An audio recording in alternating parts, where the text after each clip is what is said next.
I woke up to the sound of droplets crashing against the metal windowsill. The sound had become my alarm clock lately. The old radiator beneath the window crackled quietly, trying to warm the chilly October air. Outside the window, Dallas was drowning in a gray shroud of rain, the skyscrapers blurring into indistinct silhouettes. 78 years old, and I still hadn't learned to tolerate the lingering rain. My joints ached when I tried to stand up. Years spent in the oil fields of Texas had left their mark. Every movement was a reminder of the past. I, Hubert Gilchrist, once a respected petroleum engineer, was now a lonely old man with aching knees and dull eyes. The apartment greeted me with a familiar silence. 3 rooms filled with memories and the old furniture Vivian had bought with such enthusiasm. 15 years without her. Sometimes I think I can hear the rustle of her dress in the hallway or smell her favorite perfume from the bedroom. Illusions of the senile mind, nothing more. I put the kettle on and took out a tin of tea. Vivian always insisted on brewed tea, despising the bags. "Hugh, it's not tea, it's a travesty," she said in the slight British accent she retained despite 50 years of living in Texas. I smiled at this memory, mechanically pouring the brew into the old china teapot. Today is Tuesday, the day I must visit Dr. Pritchard. This is the 3rd month I've been going to him for counseling. Haven't told anyone about these visits, not even Abbott, especially Abbott. My son, my disappointment and my pain. 43 years old and still harbors resentment for every day I didn't show up to his school concert or basketball game.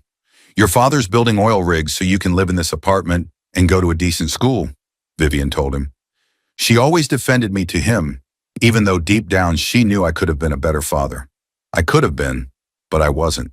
Too caught up in my work after the Vietnam War. Too afraid to show weakness. The kettle whistled, snapping me out of my musings. I poured boiling water into the kettle and stared at the clock. It was still 2 hours before Pritchard's appointment. Time enough to eat breakfast and get ready. The bathroom greeted me with fluorescent light and a reflection in the mirror I still couldn't get used to. When did my face become this map of wrinkles and age spots? I ran my palm over the stubble, another daily reminder that I'm still alive. Shaving had become a ritual for me, the one thing I performed with the methodicality of an engineer. The old sideboard held photographs. I rarely looked at them, but today, for some reason, I reached for the album. Here was Vivian on our wedding day, 1967, her in a modest white dress, me in a rented suit. I had just returned from Vietnam then, thin and empty-eyed. The next photo was Vivian holding newborn Abbott, 1982, a late baby, our miracle. She was so insistent on the unusual name. "There will be individuality in it," she said. And she was right. There was plenty of personality in him, especially when it came to standing up to his father. I closed the album. Abbott calls once a month, usually on Sundays, and the conversation lasts no more than 10 minutes. A formality, a necessary procedure. He says little about his wife, Teresa, but I hear her influence in every word he says. This woman has never hidden her frustration at marrying a man whose father lives in an upscale Dallas neighborhood, but is in no hurry to give way to the young. I sighed and looked at my watch. Time to get out. Dr. Pritchard doesn't like being late. The Milestone Neurology Clinic was housed in a modern glass and concrete building. I would have preferred something more old-fashioned, but Dr. Pritchard was considered the best in town. And in my old age, you begin to value competence over aesthetics. "Mr. Gilchrist, the doctor is waiting for you," the nurse smiled, pointing to the office door. Dr. Pritchard, a man in his 50s, with premature gray hair and attentive eyes, stood up to greet me. "Hubert, good to see you. How are you feeling?" "As well as I can be at my age." I sank into the chair across from his desk. "How's it going with those symptoms we talked about last time? The forgetfulness, the disorientation?" I cringed. I don't like being reminded of my weaknesses. "I've had a couple of instances. Forgot where I put my keys. Once I couldn't remember the name of the street I lived on." The doctor nodded, making notes. "And episodes of forgetting names? Faces?" I didn't recognize my neighbor. Her name is Prudence Atwell, has lived downstairs for 12 years. I met her in the elevator, but I didn't remember her name until tonight. Pritchard continued taking notes, his face remaining professionally neutral. "We've got your test results and MRI, Hubert." Something in his tone made me tense. I'd had enough business meetings to recognize the introduction to bad news. Certain. My voice sounded sharper than I intended. You have early onset Alzheimer's. The diagnosis sounded like a judgment. I'd expected something like that, but I wasn't prepared. Vivian died of lung cancer, quickly and painfully. My parents passed away from heart disease, but losing my mind, dissolving into the fog of oblivion, that scared me the most. What's the prognosis? I asked, trying to remain calm. In your case, the disease develops relatively slowly, for the moment, but progression is inevitable. In a year, perhaps two, you will begin to notice more serious memory lapses. Then will come problems with everyday tasks, orientation in time and space. Pritchard spoke softly, but his every word drove into me like a nail in a coffin lid. The cure? That question was more of a formality. There are drugs that can slow the progression, but there's no cure, Hubert. I'm sorry. I nodded. The engineering mind demanded facts, figures, specifics. How much time do I have before I'm no longer me? Me? That's individualized. Given your age and rate of progression, I'd say you have about 3 to 4 years of relative clarity. After that, constant care will be required. Simmershom.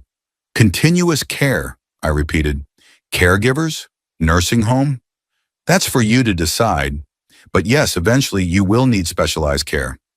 I would recommend that you look into it beforehand, while you are still able to make your own decisions.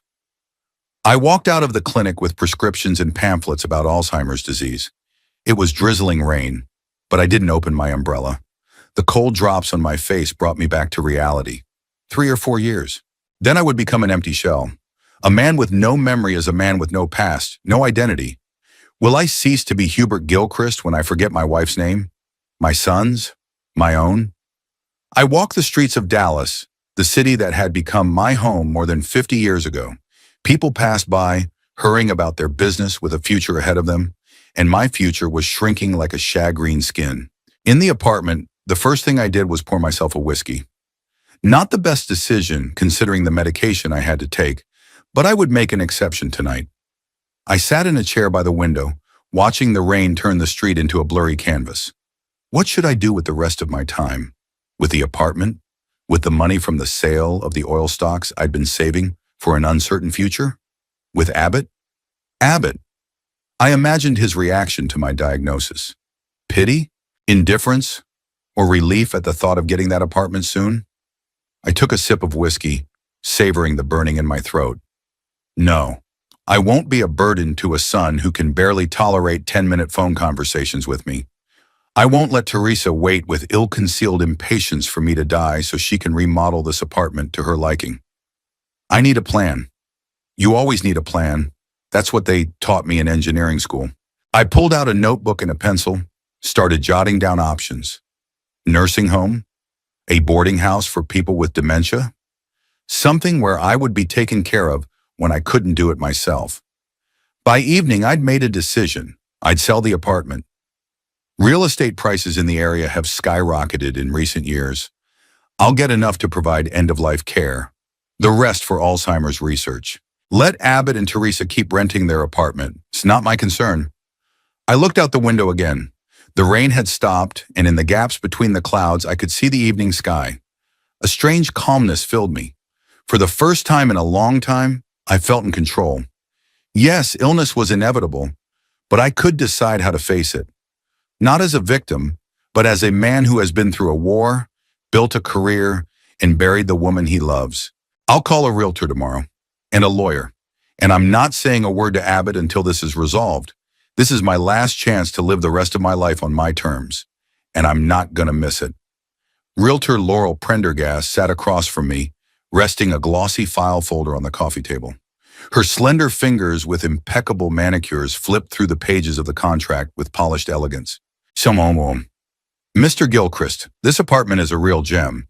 200 square feet in a historic building overlooking Turtle Creek Park. It's the kind of property that rarely comes on the market. I nodded, though I didn't need a reminder of the value of my home. For 50 years, I'd woken to the rustle of old oak trees outside my window and fallen asleep to the muffled hum of downtown Dallas. How long will it take to sell? I asked, looking at the brochure Miss Prendergast had prepared for prospective buyers.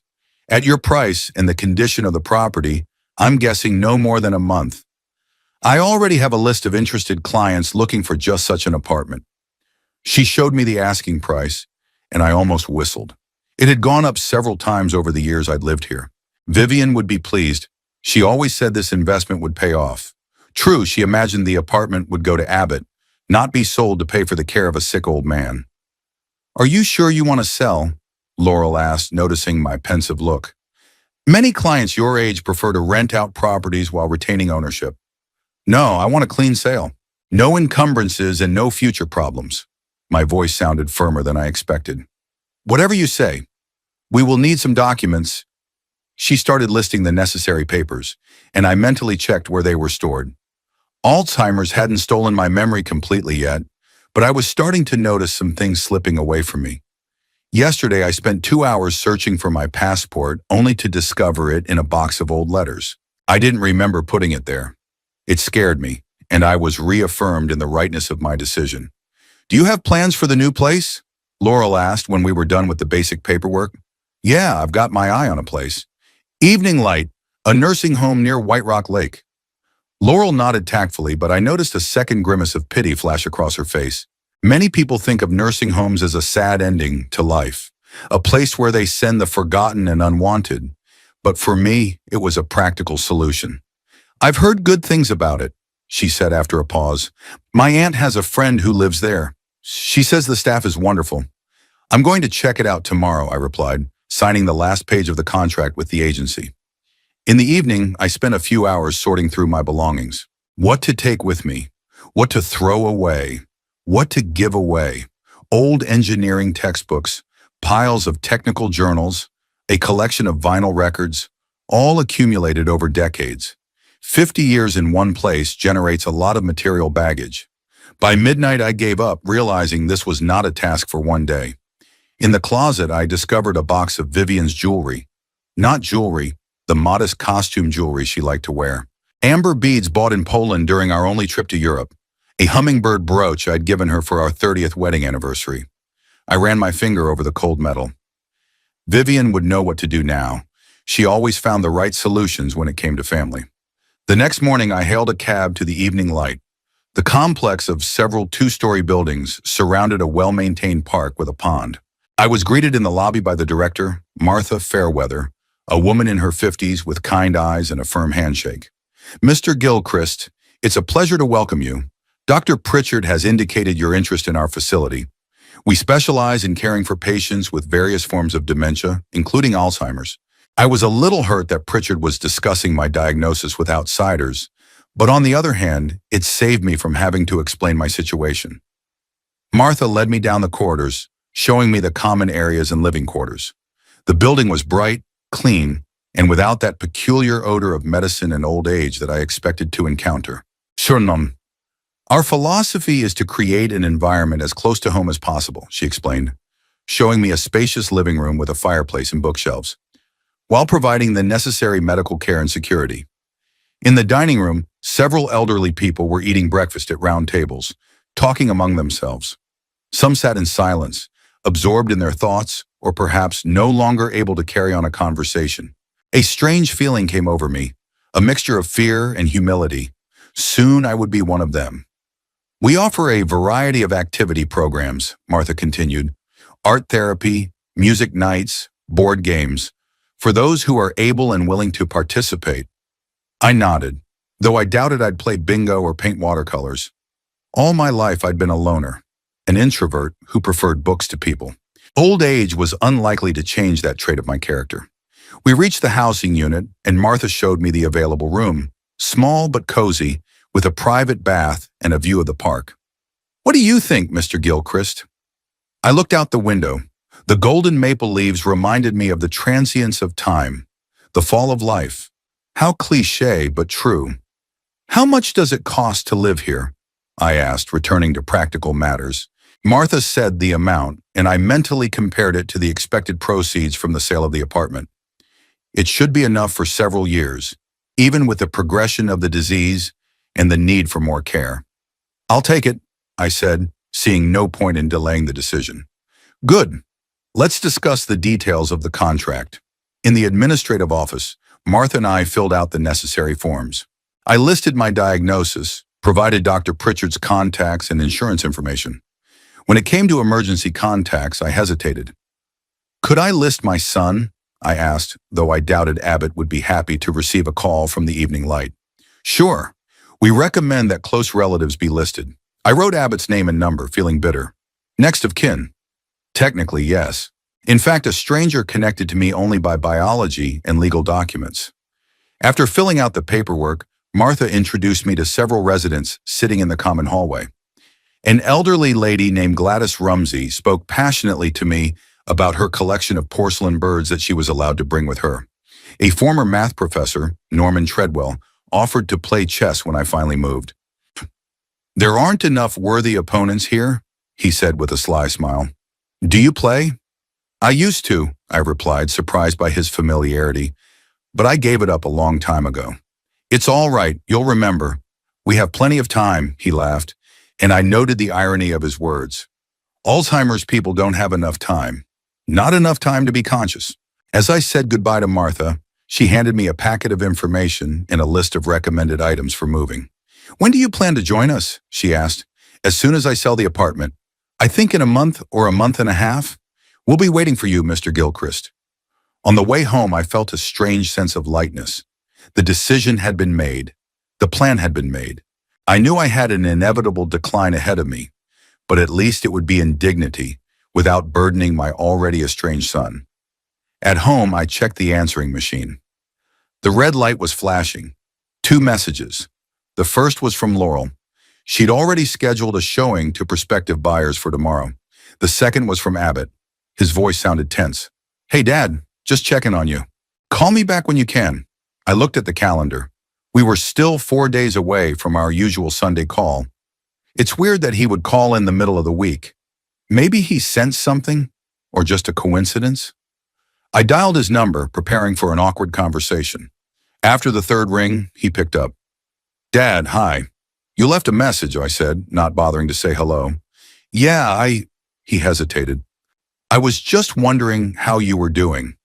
I'm fine, same as always. There was silence on the line. Our conversations were always like that, filled with pauses and unspoken words. How's Teresa? I asked out of politeness. She's good, working hard. She's been promoted to senior PR consultant.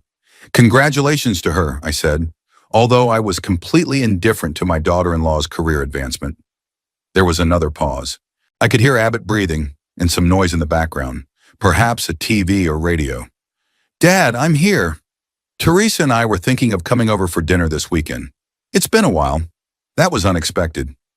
Abbott and Teresa usually avoided visiting me, preferring rare meetings in restaurants. Neutral territory. Saturday? I asked, frantically trying to figure out what to do about showing the apartment. Yes, if you're free. I could tell him right now. About selling the apartment. About the diagnosis. The Evening Light. Put all the cards on the table and be done with it. But something held me back. Maybe I wasn't sure how he'd react. Or maybe I wanted to avoid a scene.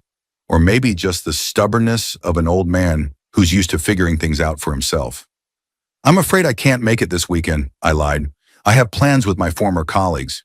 The annual meeting of oil industry veterans. Oh, I could hear relief in his voice. Some other time then. Yeah, sure. Silence again. I imagined him standing at the window of his rental apartment, looking out at the evening Dallas skyline, thinking about the fact that we were strangers to each other. Abbott, I began, not knowing what I was going to say. Yeah? Take care of yourself, was all I could squeeze out of my mouth. You too, Dad, he said after a pause. I'll see you soon. The conversation ended, leaving me with a bitter sense of missed opportunity. But maybe it was for the best. The news of the apartment sale would reach him soon anyway. He'd rather hear it from the neighbors or the realtor than from me. Then his anger would be directed at the situation, not at me personally. I poured myself a whiskey and sat in my favorite chair, looking out over the evening Dallas skyline. Soon that view would belong to someone else. I took a sip, savoring the warmth spilling over my body. My phone rang in the bathroom. I'd left it there after my morning conversation with Laurel. I didn't feel like getting up, so I decided I'd call back later, whoever it was. The apartment around me, filled with traces of my life, suddenly seemed foreign. It was as if I had already begun to distance myself from it, preparing to move out. Evening Light is a wussy name for a place where people fade away, but maybe for me it would be the beginning of something new. One last act of independence before the disease takes my will and mind. I set down my glass and grabbed my notebook, starting to make a list of things I'd take with me. Pictures of Vivian, a must, a few books, maybe chess. Norman Treadwell needs an opponent. The bathroom phone stopped ringing, and the apartment was quiet again. The peaceful silence of a man who had made a decision and was ready to live with its consequences, whatever they might be. 2 weeks before moving into the Evening Light, I was doing one last sorting of things in my bedroom. I had recently sold an apartment to a young couple of computer programmers from California who had moved to Dallas. They liked the high ceilings and antique moldings. I accepted the offer without bargaining. It more than covered my future expenses. I was just putting the photo albums into a cardboard box when I heard the sound of a key in the lock. Strangely, the concierge had no instructions to let anyone in. I stepped out into the hallway and froze. Abbott was standing in the doorway. His usually neat hair was disheveled, his tie askew, as if he'd been in a hurry and dressed on the fly. "Abbott!" I couldn't hide my surprise. What are you doing here?" He slammed the door so hard it rattled the sideboard. "How could you, Father?" His voice shook, his face contorted with anger. "What are you talking about?" I asked, though I already knew. "How did you sell the apartment?" He almost shouted, taking a step toward me. "You sold our family home without even consulting me." "Our family home?" Funny, Abbott hadn't been here in over a year, except for a 10-minute visit last Christmas, when he dropped by to give me a gift from himself and Teresa, a scarf I'd never worn. "This is my apartment," I answered calmly, "and my decision." Abbott walked past me into the living room, looking around as if he were seeing it for the first time. When he noticed the boxes of stuff, he turned sharply. "You're moving out already? You didn't even tell me." Should I have?" I followed him, feeling the irritation building in me. "You call once a month, Abbott, and you don't talk any longer than it takes to fulfill your duty as a son. Don't pretend you're so interested in my life." "That's not the point."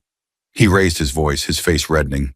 "I promised Teresa that this apartment would be ours, that we'd move in here when—" He hesitated, but we both knew what he meant to say. "When you die." That's what he was waiting for. That's what he and Teresa talked about when they were planning for the future. "Prudence told me," he continued, referring to my downstairs neighbor. "She called this morning, said she'd seen the ad for the sale, and that you'd already found a buyer."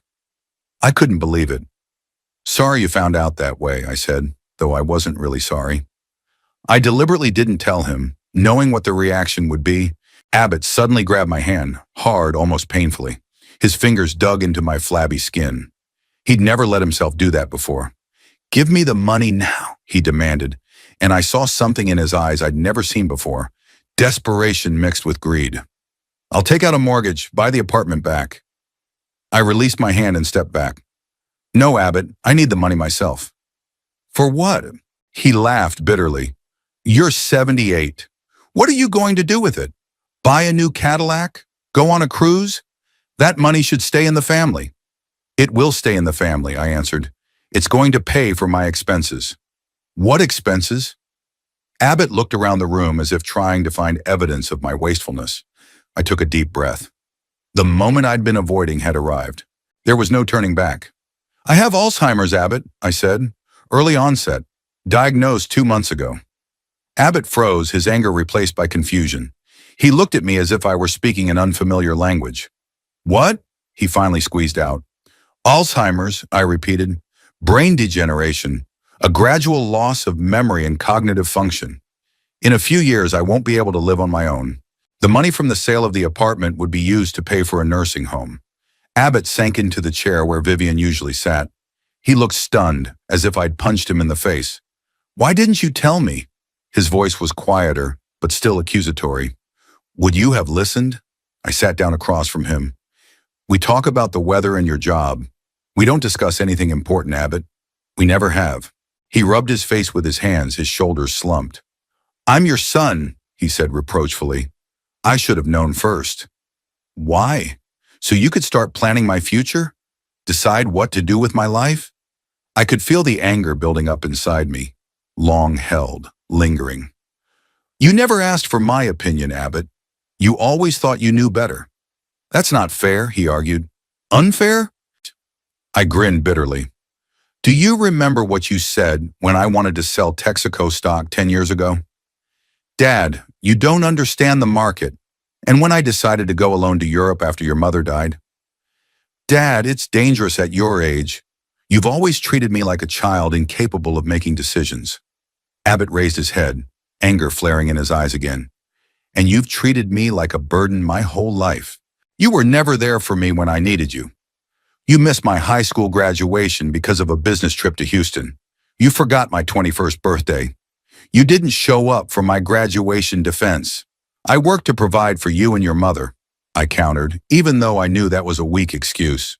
Someone had to pay your tuition at Princeton. It's not about the money, Abbott shook his head. It's about the fact that you've never really been a father. His words hurt me, but I couldn't deny their truth. I really wasn't a good father. Too immersed in work, too emotionally detached to legacy of the Vietnam War, and a strict upbringing. You may be right, I admitted, but that doesn't change my mind. I've sold the apartment, and I'm moving into the evening light. The evening light? Abbott interjected. What is that, a nursing home? A specialized center for people with dementia, I clarified. They have experience with Alzheimer's patients. Abbott got up and walked to the window. His back was to me, looking out at the park where he had once played as a child.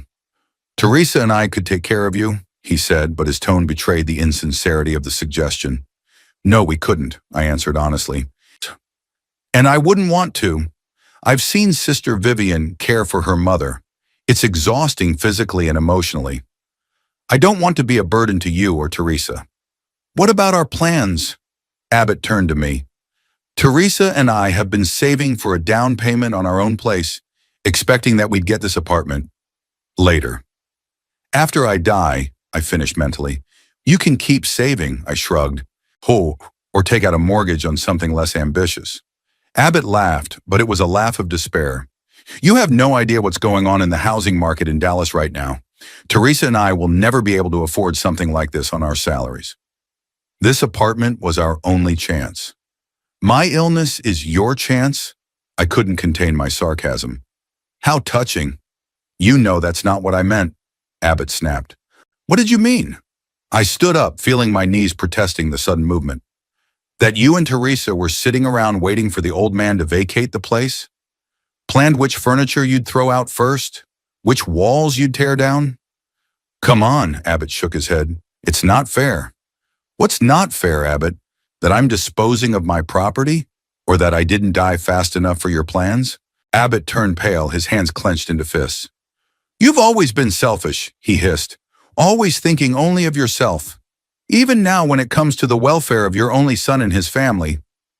Were you thinking about my well-being when you were making plans for my apartment? I countered. Did you even ask me what I wanted? I thought you wanted your family to be well off. Abbott raised his voice. I can inheritance to keep in the family. An inheritance, I shook my head. You're talking as if you're already entitled to this apartment. But it's mine, Abbott. I earned it. I've been paying the mortgage for 30 years. And I get to decide what I do with it. Abbott started shaking. I don't know if it was anger, despair, or a mixture of both, but he was shaking like a fever. But my wife and I, we have nowhere to live, Father. His voice broke. At that moment, I felt something akin to pity. My son, a 43-year-old man, a successful lawyer, stood before me, broken and helpless. All his plans, all his expectations had crumbled in an instant. You have a place to live, I said more gently. In your rented apartment, it may not be in an upscale neighborhood like this one, but you have a roof over your head. Abbott sat back in his chair, wrapping his arms around his head. Soroner, Teresa's going to be furious, he muttered. She'll never forgive me for this. Suddenly it was clear to me that Abbott's real problem was not the loss of the apartment, but his fear of his wife's reaction. Teresa Wainwright, a woman with ambitions greater than her husband could satisfy. I saw her infrequently, but each time I noticed how she assessed the furnishings of my apartment, as if already trying it on for herself. This wallpaper will have to come off. This furniture is so outdated. The kitchen will have to be completely redone. You're a grown man, Abbott, I said. It's time you learn to live within your means, not your wife's expectations. He looked up, his eyes red. You don't realize how hard it is. I do, I countered. I've been married too. Your mother had her demands too. But we never made plans for other people's property. Karen, that's different. Abbott shook his head. Times were different then. You could afford a house on one paycheck. It's different now. Maybe, I agreed. But the decision remains the same. The apartment is sold. The money will go to my maintenance at the evening light. That's out of the question. Abbott stood up suddenly and walked over to the sideboard where the photographs were kept. He picked up a picture of the three of us, me, Vivian, and little Abbott, standing in front of this very house the day we moved in. Mom wanted me to keep the apartment, he said quietly. She used to tell me, your mother died 15 years ago, I replied. She couldn't have foreseen my illness. And even if she could have, she would have wanted me to get proper care. You didn't even try to find another solution, Abbott put the picture back. You just decided for everyone, as usual. What other solution do you suggest? I asked. For me to live with you? That Teresa change my diapers when I'm out of control? That you spoon feed me when I forget how to use cutlery? Abbott was silent. We both knew that was impossible. Not just because of his reluctance, but because of mine. I've seen my father in recent years, I continued. He didn't recognize me or your mother.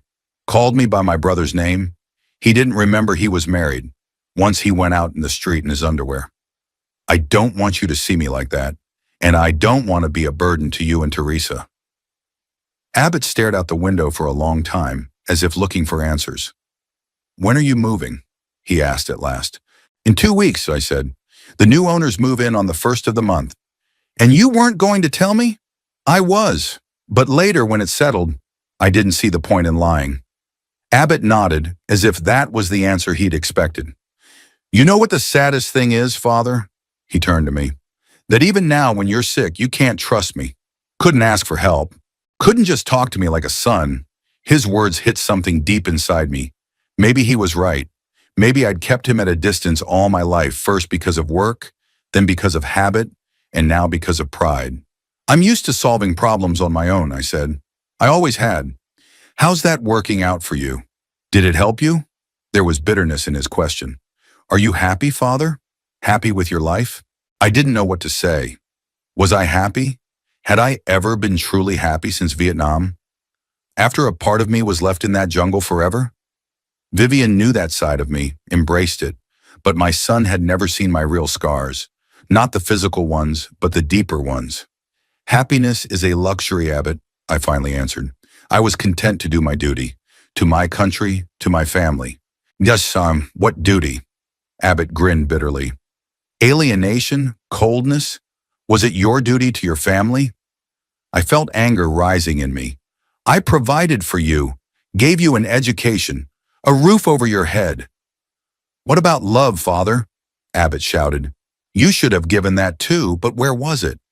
We stood opposite each other, separated not only by physical space, but by decades of misunderstanding and resentment. Two people bound by blood, but strangers in soul. Go away, Abbott, I said tiredly. We have nothing more to discuss. Abbott stared at me for a long moment, as if trying to remember, or perhaps to understand for the last time. Then he walked silently toward the door. He stopped at the door. I'll call you, he said without turning around. Why? I asked. Abbott didn't answer. The door closed behind him, and I was alone in the apartment that would soon no longer be mine. I sat down in Vivian's chair and closed my eyes. I wondered what she would say now. Would she accuse me of being callous, or would she support my decision? You have to do what you think is right, she always said. And I did, always. Even if it meant hurting my own son. Even if it meant being all alone on the threshold of the darkest period of my life. The move was harder than I expected. Not physically. I hired a crew of movers for that. It was the emotional parting with every item, every corner of the apartment. I took item after item in my hands, deciding their fate. To take them with me, to throw them away, to give them away. Each carried a piece of the past. Each awakened memories that could soon be erased by my illness. A 75-year-old pendulum clock I inherited from my father, to evening light. A collection of vinyl records of 60s jazz artists, to a charity store. Old engineering magazines to waste paper. Books with bookmarks on their favorite pages, partly to take with me, partly to the library. With each item given away, it was as if I was cutting off a part of myself, preparing for a new, truncated version of life. In the 2 weeks since the fight with Abbott, he hadn't called. I hadn't dialed his number either. Our last meeting had left a bitter residue, and I wasn't sure we had much to add to what we said. Too many years of misunderstanding and estrangement had come between us. It was too late to fix anything. The day we moved in, it was raining, a fine, nasty rain, as if it had been specially chosen for the occasion.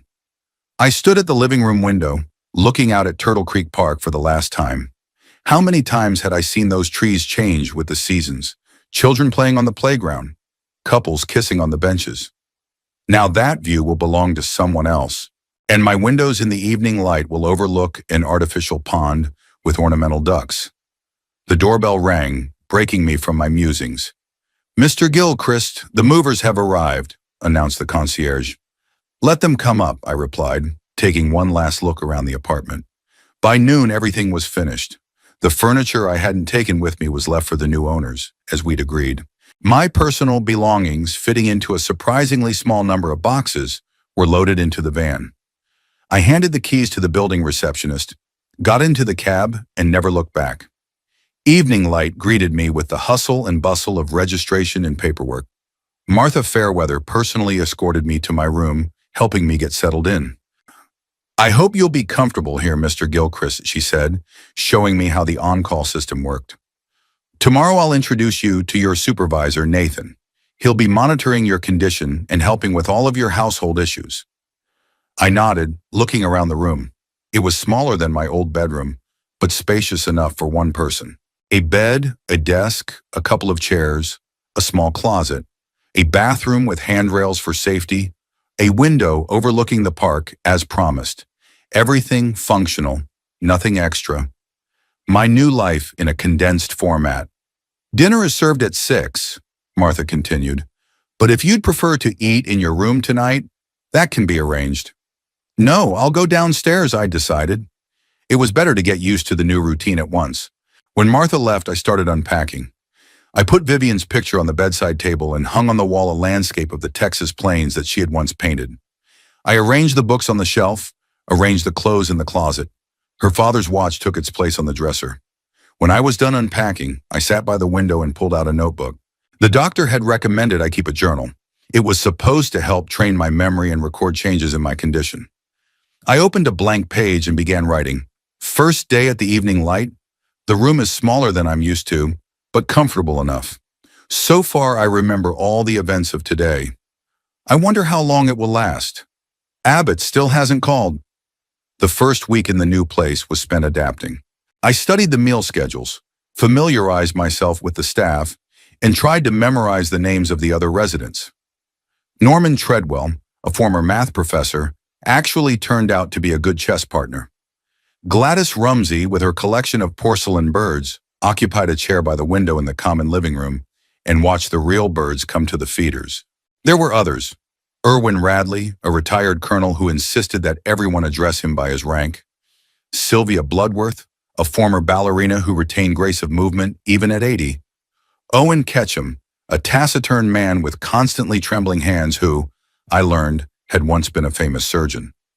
By the end of the second week, I was beginning to get used to the routine. Breakfast at 8, group exercise at 10, lunch at 1 o'clock, free time until dinner, which was served at 6. Some of the residents participated in extra activities, art therapy, music nights, board games. I kept to myself for the time being, spending most of my time reading or playing games of chess with Norman. On the 18th day of my stay, Abbott called. Hi, Dad. His voice sounded unusually formal. How are you settling in? Fine, I answered, surprised by his call. The room is comfortable, the staff is attentive. Good, I paused. Listen, Teresa and I would like to visit you.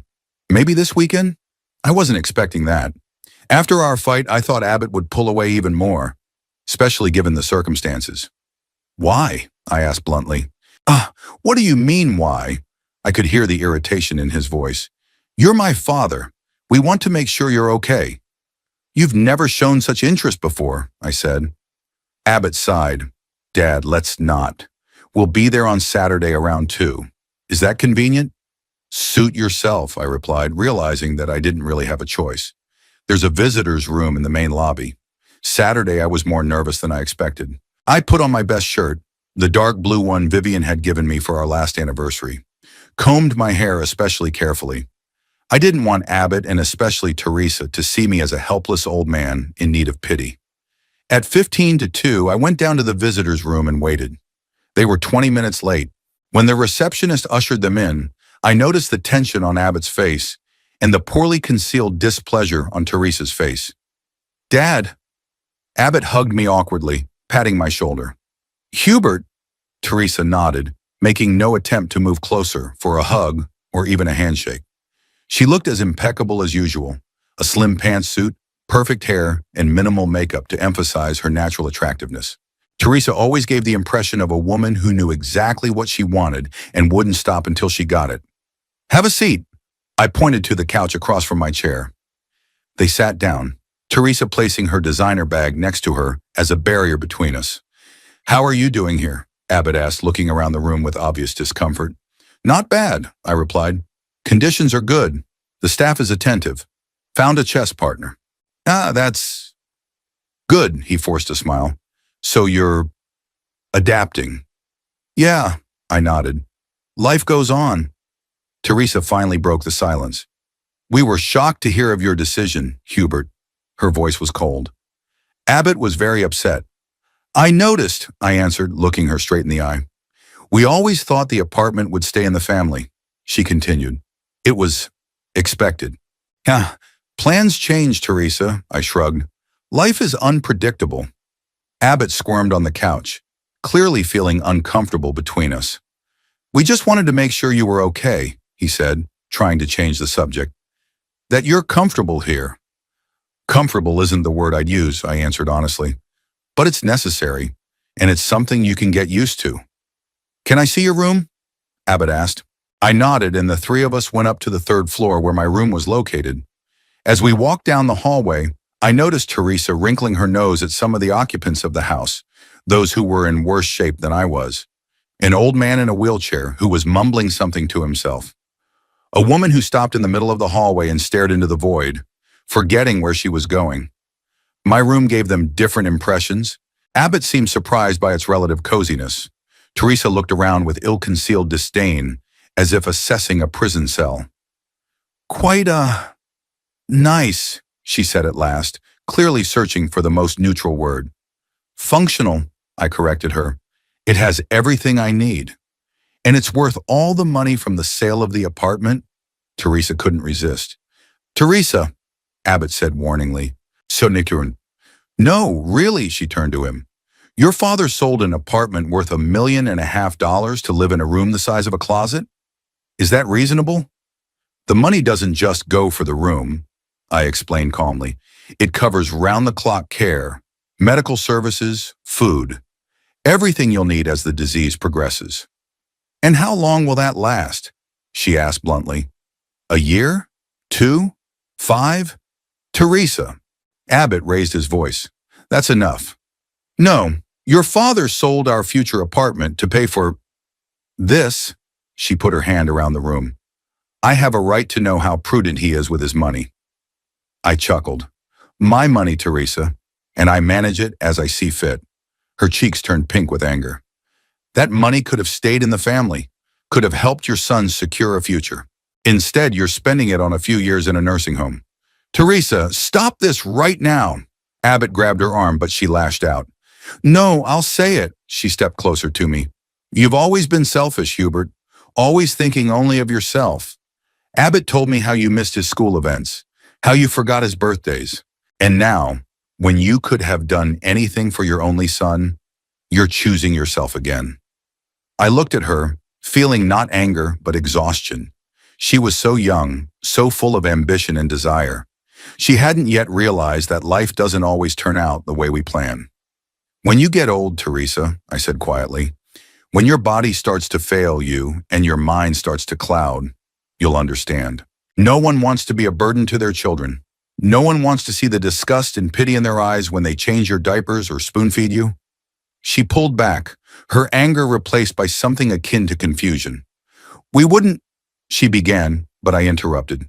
No, you would. Maybe not right away. Maybe for the first few months you'd try. But then you'd start to feel irritation, then anger, then despair. I saw it with my father. Saw how my mother exhausted herself caring for him, how she cried at night thinking I couldn't hear. I don't want that fate for myself or you. Abbott stood between us, his face reflecting an inner struggle. I knew he was torn between loyalty to his wife and a sense of duty to me.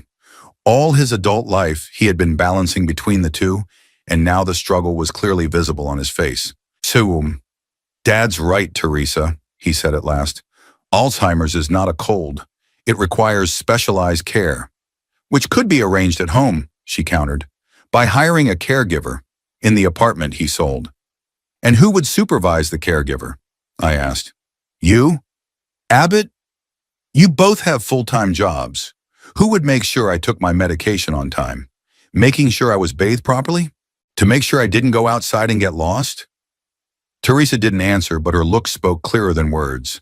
She thought I was just looking for excuses. Look, I sighed, I understand your disappointment. You were counting on this apartment. You made plans. But my illness changed everything. And I've made a decision that I think is best for all of us. For all of us or for you? Teresa asked. For all of us, I insisted. You are young. You have the time and opportunity to build a life, to earn your own place. I don't have that luxury. Abbott suddenly sat on the edge of my bed, covering his face with his hands. God, what a nightmare, he muttered. I didn't know if that was referring to the situation in general or to his wife's behavior, but I decided not to ask. Maybe we all need to calm down, I suggested. Let's go down to the cafeteria and have some tea or coffee. Teresa shook her head. No, thanks. I need some fresh air. She left the room without waiting for us. Abbott looked up, his face a mixture of shame and fatigue. Forgive her, he said. She worked hard on the plans for that apartment. It's a big blow to her. For her? I couldn't contain my sarcasm. What about me? You think it's easy for me to find out I have a terminal illness? Sell the house I've lived in for half a century? Move into a nursing home? I know, he sighed. It's just that all of this, too much for all of us. We went downstairs and found Teresa in the garden smoking a cigarette, a habit she always claimed to have long since gotten rid of. She was standing with her back to the building, looking at the artificial pond where the ducks were swimming. Teresa, Abbott walked up to her. We can go if you want. She nodded, put out her cigarette, and turned to me. Her face had regained the professional, neutral expression she wore as a mask. I apologize for my outburst, Hubert, she said without sounding the least bit remorseful. It was unprofessional. Unprofessional? I grinned. We're a family, Teresa. At least in theory. You don't have to be professional here. She pressed her lips together but didn't say anything. We walked toward the exit, where Abbott awkwardly hugged me goodbye. I'll call you next week, he promised. Suit yourself, I said. Teresa limited herself to a nod and a handshake, her palm cold and lifeless in mine. I watched them walk to the parking lot where their car, not new, but a well-maintained sedan was parked. Teresa was saying something to Abbott, gesturing vigorously. He listened with his head down. Even from a distance, I could see the tension between them. Back in my room, I sat down at my desk and opened my journal. I wrote down the date and began to describe the visit. It helped me not only to exercise my memory, but also to sort out my own feelings. Abbott and Teresa visited me today. The meeting was tense. Teresa openly expressed her displeasure with my decision to sell the apartment. Abbott, as always, was caught between two fires, between his wife and his father. I feel sorry for him, But I can't change my mind. It's my choice, and I have to live with its consequences, whatever they may be. In the evening, in the common living room, Norman suggested a game of chess. I agreed, hoping to take my mind off my heavy thoughts. "Bad day?" he asked, setting up the pieces. "Family visit," I replied. "Not a pleasant one." "Ah," he nodded understandingly. "My son stopped coming after I forgot his name during one of the visits. Said he couldn't stand it." I looked at him with renewed interest. In the 2 weeks we've known each other, we've never once discussed personal topics. "How do you feel about that?" I asked.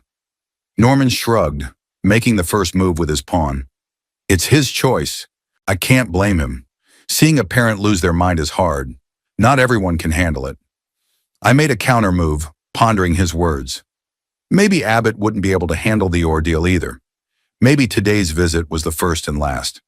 "Are you afraid of forgetting them?" I asked. "Your loved ones?" "Every day," Norman answered simply. "But you know what? That's not the worst part. The worst part is forgetting yourself. Who you were, what you loved, what you hated, your essence." I nodded, realizing what he was talking about. That prospect frightened me more than anything else. Losing not only my memories but my identity. To become a shell, an empty body without history or character. We continued the game in silence, each immersed in our own thoughts. It was getting dark outside, and the windows reflected our silhouettes. Two old men leaning over a chessboard, waging a silent battle against time and oblivion. Autumn was slowly giving way to winter. The leaves had fallen from the trees in Evening Light Park, and the bare branches scratched the sky like senile fingers. I'd been here for 3 months now, and each day it became harder to deny that my condition was deteriorating faster than the doctors had predicted. At first it was the little things. I forgot where I left my glasses, even though they hung on a lanyard around my neck. Couldn't remember the name of the street I lived on most of my life. I got the names of the nurses mixed up. Nothing serious, nothing that couldn't be explained by ordinary senile forgetfulness. But then more disturbing episodes occurred. I woke up in the middle of the night fully convinced that I had to go to work and started dressing in my suit. The nurse on duty found me in the hallway and patiently explained that I was 78 years old, long retired, and it was 3 a.m. Another time I didn't recognize Norman, my chess partner. Looked at him like a stranger, even though we had played almost every day for 3 months. He didn't take offense, just patiently reminded me who he was and offered to play after all. By the middle of the game, I remembered him in our previous encounters, but the consternation of the temporary void in my memory remained. Dr. Pritchard, who now came to the Evening Light every 2 weeks to see patients, was concerned about the rate of progression of the disease. "This is unusual for an early stage, Hubert," he said, studying the results of my cognitive function tests. "Usually the first phase lasts longer, with a more gradual deterioration." "What does that mean?" I asked, trying to keep my voice calm. He took off his glasses and rubbed the bridge of his nose, a gesture I had learned to recognize as a harbinger of bad news. "It could mean you don't have the typical form of Alzheimer's. You may have mixed dementia, or other factors are accelerating the process. We'd like to do more research." I nodded, feeling strangely detached. What difference does it make exactly how I lose my mind? The result would be the same. Emptiness, loss of self, becoming a shell with no contents. "How much time do I have?" I asked, "before I stop being myself?" Pritchard sighed. "At this rate, probably less than a year before you enter the middle stage. But every case is different, Hubert. Medicine cannot always predict the exact course of a disease." I closed my eyes. Less than a year. 12 months to finish my business, get my thoughts in order, prepare for the darkness that will consume my mind. "I'm adjusting your drug therapy," Pritchard continued. "I also recommend more cognitive exercises. Reading, writing, doing puzzles, anything that gets the brain working." "Chess?" I asked with a fake smile. "Chess is great," he smiled back. "But don't feel bad if it gets harder to memorize rules or strategies. It's part of the process."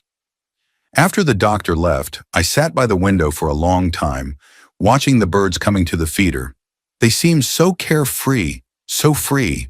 Their little brains were not affected by dementia. They lived a simple life of instincts and current needs. I pulled out my journal and started writing, as I had done every day since moving here. But in the middle of a sentence, I forgot what I wanted to talk about. I stared at the unfinished words, trying to catch the elusive thought, but it dissolved like fog in the morning sun. Closing my journal, I decided to walk the corridors of the evening light.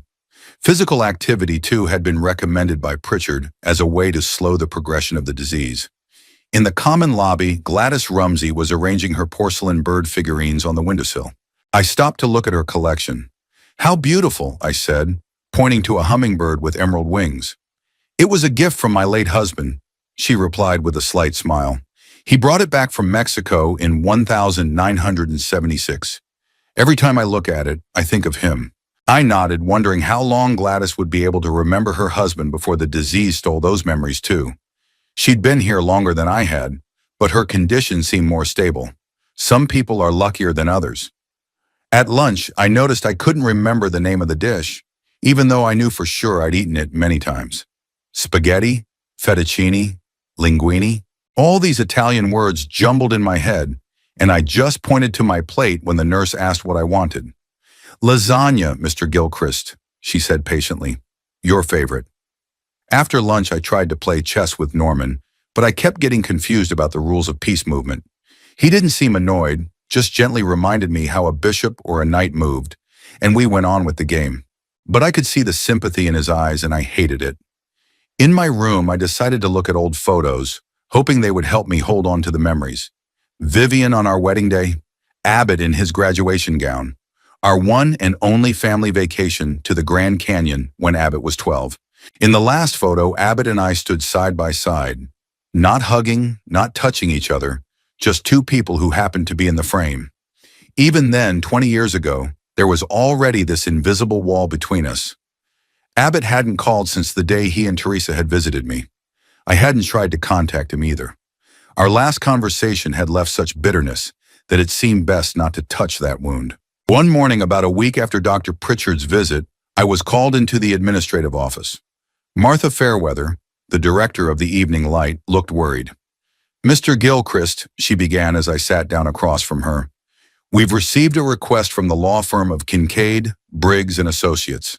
They are representing your son, Abbott Gilchrist." I felt my heart quicken its rhythm. "What kind of inquiry?" I asked, though I already had a hunch. Martha pulled a letter out of the folder and handed it to me. "They're asking for information about your medical condition at the time you sold the apartment and moved here, specifically about your cognitive ability to make financial decisions." I took the letter with trembling hands. Letterhead, legal terms, signature of a partner in the firm. It looked official and threatening. "They want to contest the sale," I mumbled, not believing my eyes. "Abbott is trying to prove that I was incapacitated." "We can't release that information without your consent," Martha assured me. "Your medical records are protected by law, but I thought you should know about this request." I nodded, still stunned by my son's betrayal. "Thank you for letting me know," I said, returning the letter. "Nasa, do you want us to respond?" she asked. "Or would you prefer to consult your own lawyer first?" "I'll think about it," I replied. "Give me time." Back in my room, I sat by the window, Martha's letter heavy in my pocket.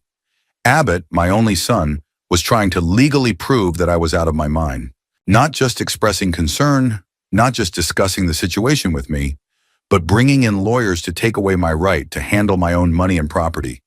I didn't know what to feel. Anger, hurt, frustration. All of these emotions blended into a tight knot in my chest, making it hard to breathe. Had our relationship gone so far that he was willing to declare me incompetent for the apartment? I remembered the way Abbott had looked at Teresa during their visit, anxious, eager to please. She had always had a strong influence on him. Perhaps it was she who had pushed him to this decision. But even so, the choice was his, and he made it. I called my lawyer, Silas Redfern, with whom I'd worked for many years. He listened to me and asked me to forward a copy of the letter. "Don't worry, Hubert," he said soothingly. "If you were diagnosed with early-stage Alzheimer's at the time of the sale, that doesn't make you incapacitated. You are of sound mind, aware of the consequences of your actions.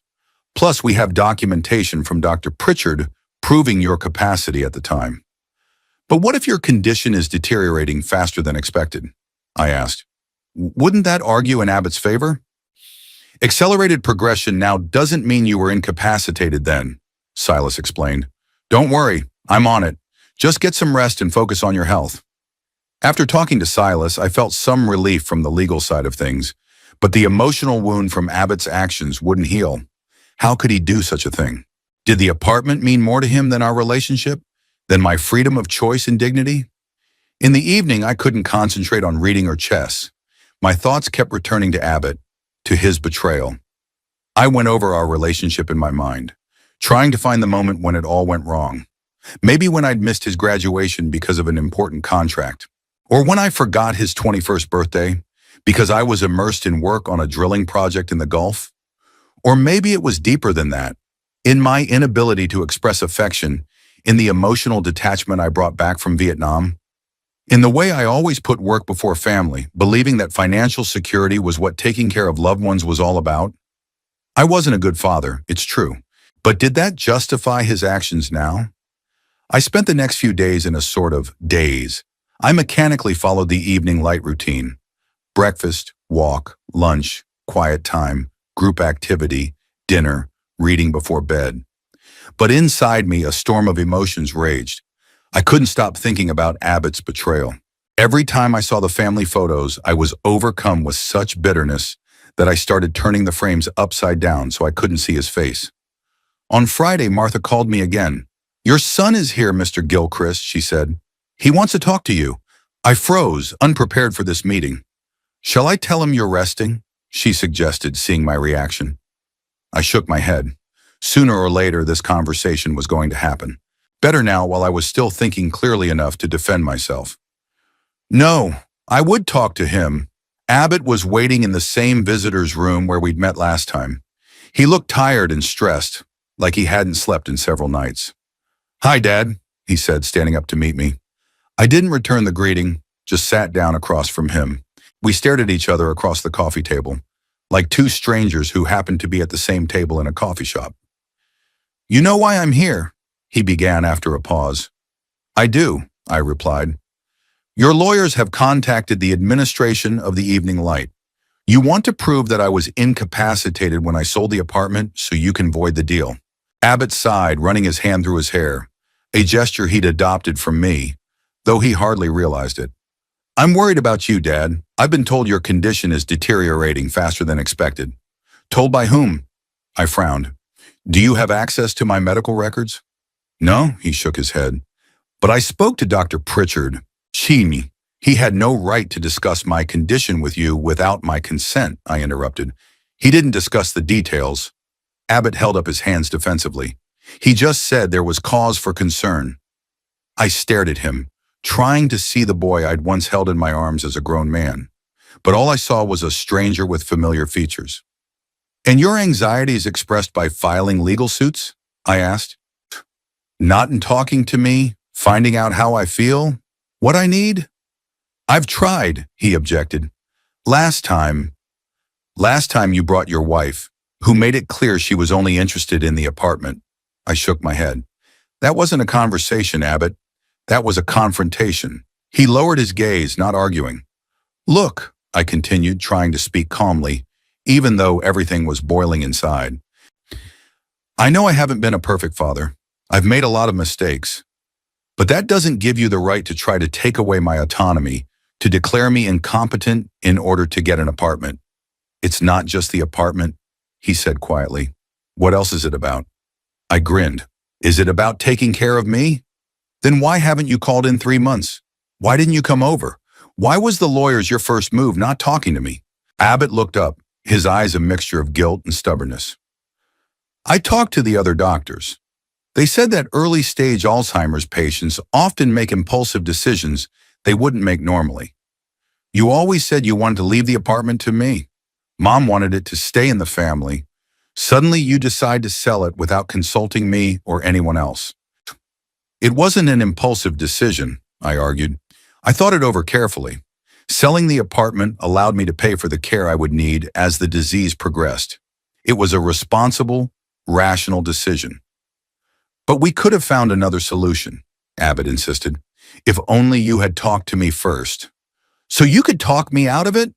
Convince me that you know better what I need? I shook my head. No, Abbott.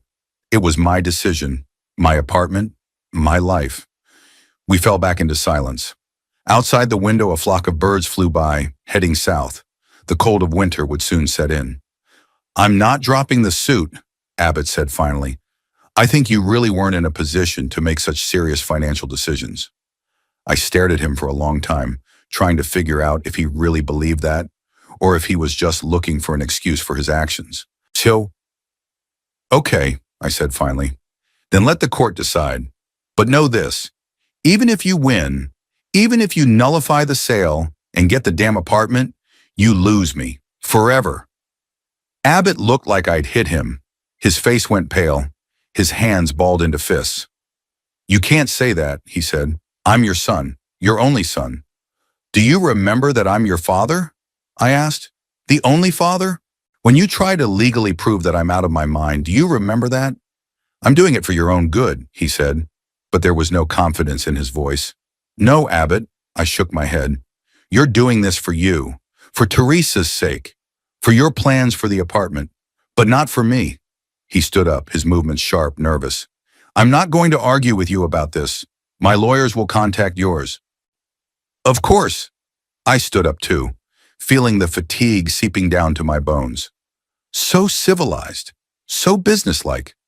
Just the way a father and son should communicate. Abbott looked at me for a long moment, as if he wanted to say something, but didn't. Then he just nodded and headed for the exit. I stared after him, feeling the thin thread that still bound us. It wasn't just a fight, not just a disagreement. It was a complete final estrangement. Back in my room, I sat down at my desk and pulled out my journal. But instead of writing about today's meeting, I flipped back through the pages, reading my entries over the past months. Each week, my handwriting became less legible, my thoughts less coherent. I could see the progression of the disease in those pages more clearly than I could in any medical test. Soon I wouldn't be able to write at all. I won't be able to read, won't be able to play chess. I won't be able to remember my son's name or my wife's face. Everything that made me will be erased like the writings in the sand by the tide. And in that moment, looking at my notes, the evidence of my fading mind, I realized how complete my loneliness was. I had no one who really cared about me. Not my possessions, not my money, but me as a person. Vivian was gone. Abbott had betrayed. Friends long since bewildered on the road of life. I was alone, and I was to face my darkness alone. Silas Redfern, my lawyer, arrived at the evening light at 10 a.m. sharp. Despite the early winter drizzle covering the driveway, he was punctual as always. We had worked together for over 30 years, and this meeting might have been our last.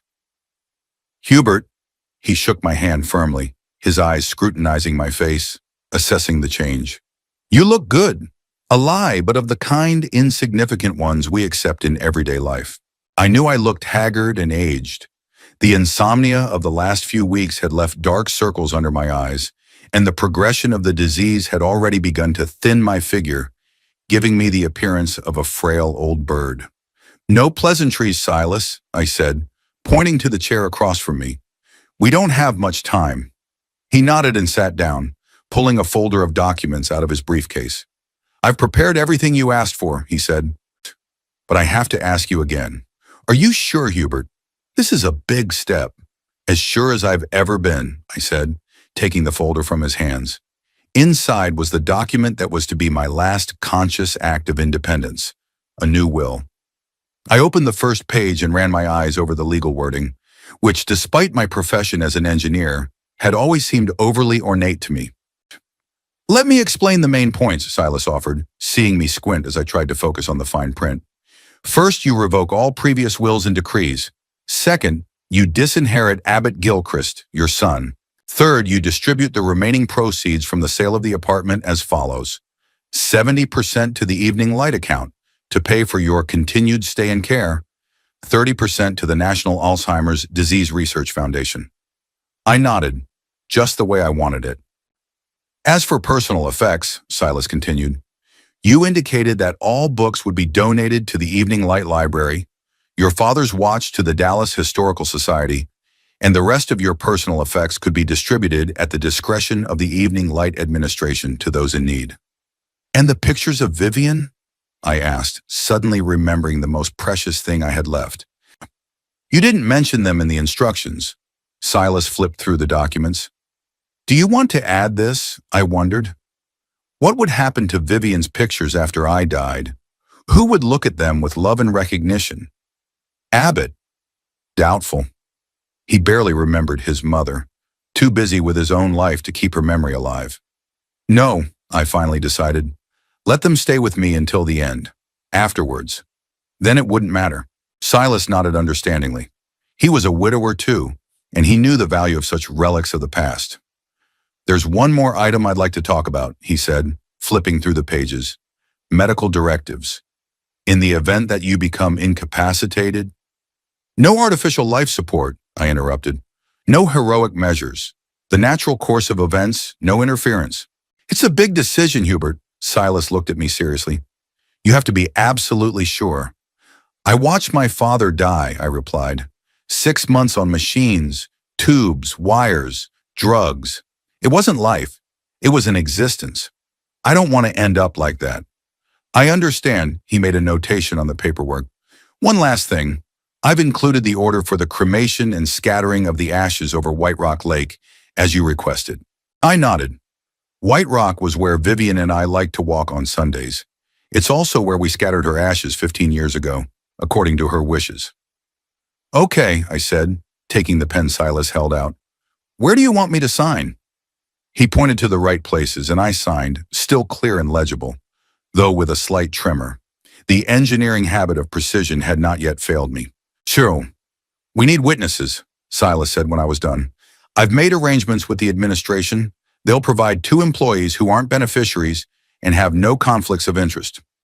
A few minutes later, Nathan, my supervisor, and Gemma, the front desk administrator, entered the room. They signed the document as witnesses, confirming that I had acted voluntarily and was of sound mind. When they left, Silas neatly folded the documents back into the folder. I'll send you a copy within a week, he said. I'll keep the original in my safe. Is there anything else I can do for you? I wondered. There was another question that had been on my mind for the last few days. What about Abbott's lawsuit? I asked. Any news? Silas shook his head. They've requested medical records through the court, but we've filed a cross motion to protect your privacy. The process could drag on for months. What about the condo sale? Is it valid? Absolutely, Silas said confidently. The contract was drawn up perfectly, and you were declared legally competent by Dr. Pritchard at the time you signed it. Abbott has very little chance of challenging the deal. I nodded, feeling a weight fall from my shoulders. At least on this point, I could rest easy. Thank you, Silas, I said, rising to see him off. For everything. You're welcome, my friend, he shook my hand. Take care of yourself. After Silas left, I sat at the window for a long time, watching the snow fall slowly. For the first time in weeks, I felt strangely calm. It was as if by making this last decision, I had finally let go of everything that had been weighing me down. Abbott would get nothing now, not a dime of the money from the condo sale, not a dime of my personal belongings. It was a harsh decision, maybe even cruel, but fair. The man who had tried to legally prove my incapacity to gain control of my finances didn't deserve an inheritance. I picked up the journal and opened to a blank page. The handwriting had become even less legible in recent weeks, but I could still write short notes. Signed a new will today. Disinherited Abbott. I don't feel angry, I feel liberated, like dropping a heavy knapsack after a long hike. I'm hoping the money I send to the research fund will help find a cure for this damn disease. Not for me, for those who come after. One clear winter day, Abbott made an unexpected appearance at the Evening Light. He looked tired, with dark circles under his eyes. I've come to tell you that I'm withdrawing the suit, he said, sitting across from me in the visitor's room. I realized it was wrong. You were right. All I was thinking about was the apartment, the money, not you. What changed? I asked him bluntly. Teresa and I broke up, he said. She didn't agree with my decision to drop the lawsuit, said I was missing our only chance for a better life. I didn't know what to say. Sympathize, congratulate. I'm not asking for anything, Dad, he continued. No money, no forgiveness. I just wanted you to know that the lawsuit is gone. I've already rewritten the will, I said. You're not getting anything, Abbott. Not a dime. He nodded, showing no surprise. I understand, and I don't blame you. He stopped at the door. Can I come visit you sometimes? Just to see how you're doing? I stared at him for a long moment, trying to see this grown man as the boy I'd once held in my arms. Whatever you want, I said finally. But don't expect me to change my will. I don't, he smiled weakly. Goodbye, Daddy. On one of the last days of winter, I sat in the park watching the other residents of Evening Light. Gladys Rumsey crouched beside me, holding out to me a small porcelain figurine, a blue bird with its wings open. It's a blue bird of happiness, she explained. My husband used to say that you should always look for it, even when all seems lost. I stared at the figure reflecting the sunlight. Happiness, a strange word for a man losing his mind, disinheriting his only son, ending his life in a nursing home. But maybe happiness was in this inner peace I felt now, in the knowledge that I had made all the decisions on my own, without succumbing to other people's pressures, that I had lived my life by my own rules and was ending it the same way, asserting my independence to the last. I squeezed the blue bird in my palm, feeling its fragility. Like my memory, like my identity, it was vulnerable, but it was still intact. And as long as I still remembered myself, as long as I was Hubert Gilchrist and not a nameless shell, I could claim that I had lived my life my way and would end it with dignity. Alzheimer's disease could take away my memories, my ability to recognize loved ones, my autonomy. But it couldn't take away the decisions I had already made. It couldn't change the fact that I had protected myself from a toxic family, from manipulation, from humiliation.